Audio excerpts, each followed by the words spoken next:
Акыркы сериясында ушу бала айтат да, ата мен чын эле өлтүргөм депчи. Ага чейин атасы да коргоп келгенде менин балам андай болбойт эле, мен өлтүрбөйт эле, ал үйдө эле отурган эшикке чыкпайт деп. Бирок ал ушул 13 жаштагы бала бир группага кошулуп, ошол группада болсо алар кыздарды мындай басмырлаган группа экен да, анан ошол жактан тиги кыз жагып жүрүптүр, анан макулдук бербегенде анан кызды барып уруп, анан өлүп калат да кыз. Анан бала ошо акырында айтат да, ооба мен өлтүргөм, мен түрмөдө отурам, кечирип койгула.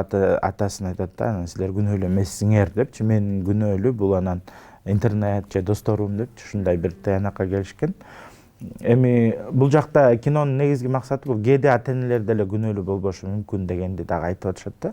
Сериал аркылуу биз канчалык жакшы убакыт өткөрбөсөк деле, көп убакыт бөлбөсөк деле, кээде ата энеден тышкары дагы балага таасир этүүчү нерселер бар депчи. Ошого да көңүл буралы деген баягы негизги мындай бир чакыруу болду окшойт да бул сериалдачы.